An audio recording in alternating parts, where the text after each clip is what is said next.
Okay. And we're live. You want to tell us your name? My name is Bob Daniel. Okay. And you have given consent to, you're aware you're being filmed, all those fun-filled things? Yes. Sure, great. And why don't you give us a little bit of your background, your credentials? Well, I received my doctorate in psychology from the University of Tennessee, and that also involved doing an internship up at Yale University, and that was for 1 year, and that gave me rather extensive practical experience in the field, as well as other practicum placements I had along the way. Sure. And what would a typical day in the office be like for you? Well, I have been doing therapy with both mental health and substance abuse issues. And for the most part, the substance abuse work has been done in a group setting. I ran an intensive outpatient program that was for 3 hours a day, 3 days a week, for something like, I guess about 15 years. So that would be probably about half of my work schedule. Sure. Between that and the administrative matters you need to take care of for that. And the other half would be seeing primarily individuals and doing some couple therapy work for the rest of the day there. Sure. And what do you say, what did you like most about your job? I liked running the intensive outpatient program. That was the most satisfying and enjoying, partly because I could help the people help themselves. Sure. I've perhaps compared my role to that being of an orchestra conductor. Mm-hmm. That I'm not playing the instrument so much as directing them to do that work. Mm-hmm. Sure. And I've been able to appreciate the music that they create. Sure. Yeah, I like the orchestra reference.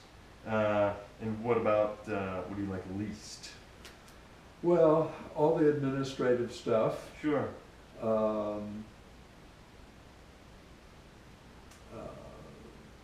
Probably to the degree I needed to coordinate with insurances, but just doing the documenting. I'd much rather be doing the actual work than the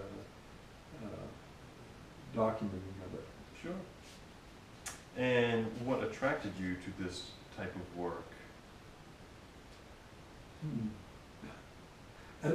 It's an interesting question because my first 3 years in college I majored in chemistry, and this was back in the 60s where relevance was the thing, and it just didn't seem all that relevant to me when perhaps the most notable application of chemistry was Agent Orange and napalm.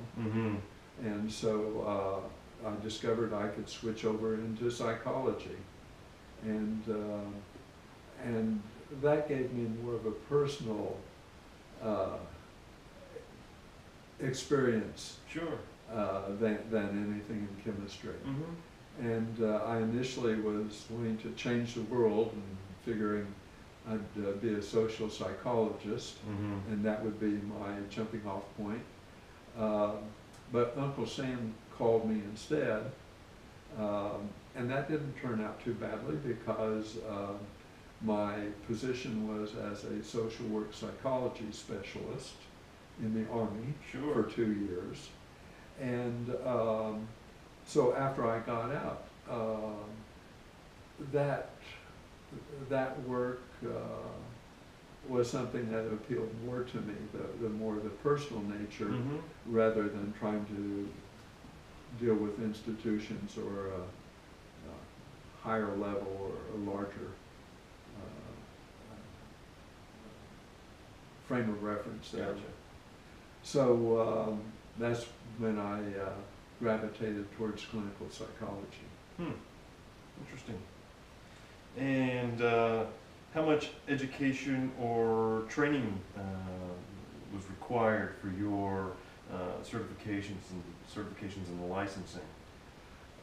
Quite a bit. I actually got my master's degree before entering the doctorate program, but that was more in general psychology.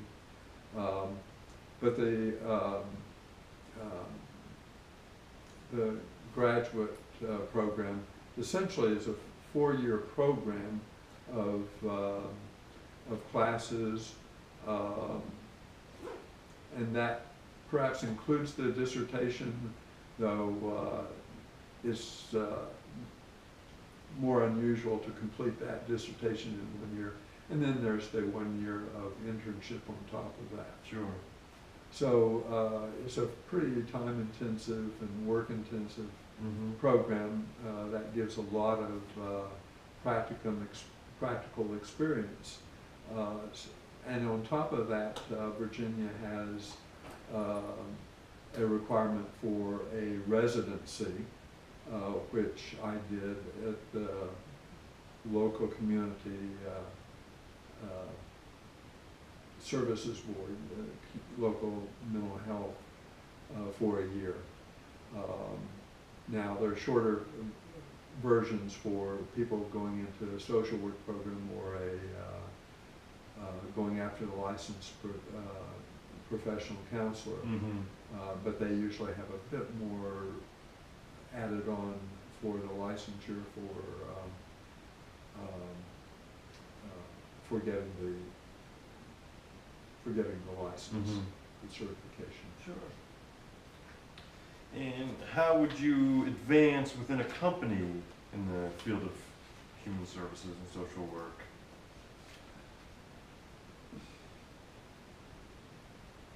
I'm not sure, certainly with the track that I was heading down, that advancement was so much of an issue because there probably wasn't that much difference in the work that I was doing more recently than, say, 20 years before that, or 25. Sure.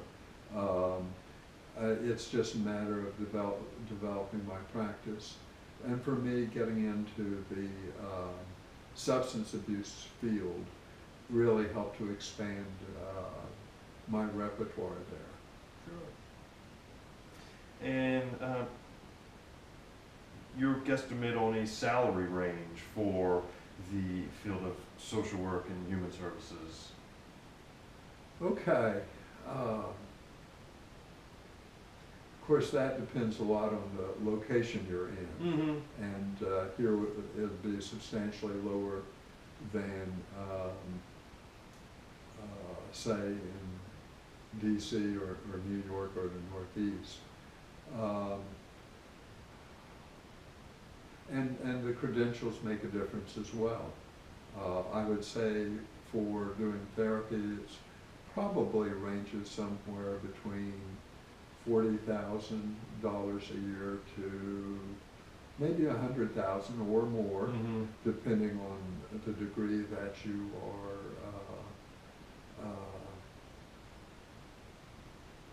aggressive in doing the work and how much you want to take on. Sure, sure. And that kind of leads into the next question is, are bonuses given for superior performance?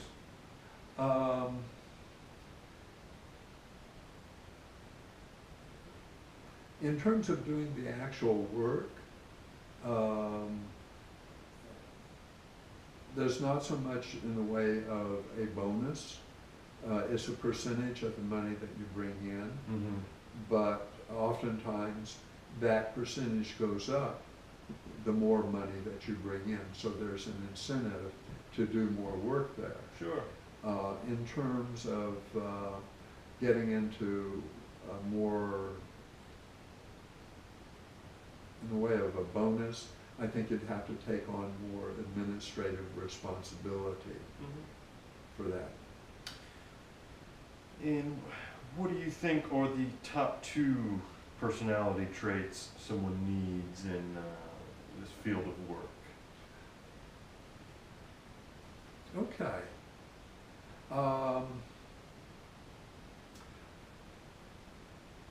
And these two that I come up with are kind of almost at opposite ends. One is having kind of an analytic mind, of being able to assess where what the problem is, and to really address that and articulate that. But in order to really convey that and in an effective way, it's important to have compassion, because if you're being Mr. Spock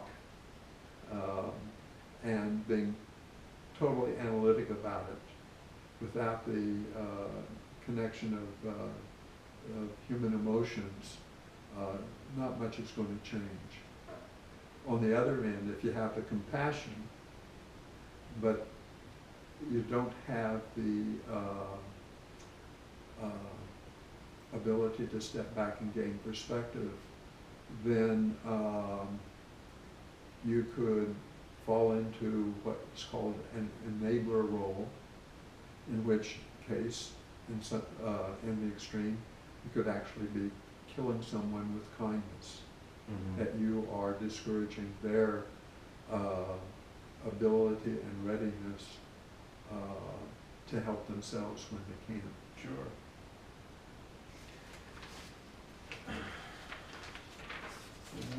Describe your most meaningful work experience, or one of them, perhaps. Oh. Well, one aspect, and this is the broader part, is my work in the intensive outpatient program in helping groups work together. Mm-hmm.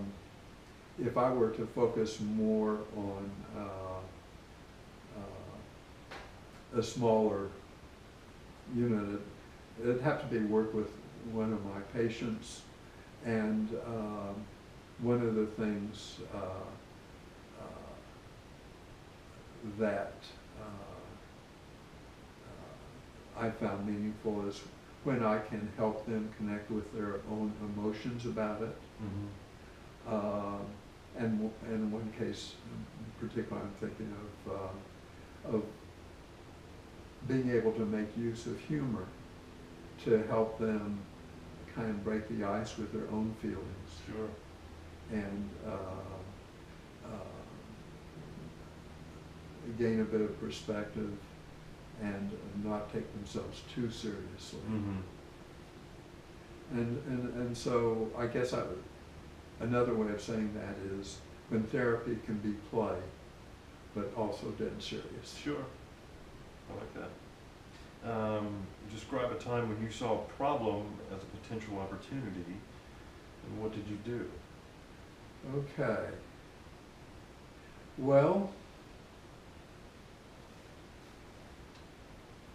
I'm not sure I would want to pick out one particular place Mm-hmm. in my doing my work with clients, partly because I would hope that I would view each of those as problems to assess and to deal with, rather than kind of lumping them all into different diagnostic categories and going by that. Sure. That would be a bit more of what I might call a cookie cutter approach to therapy. And I think that when something is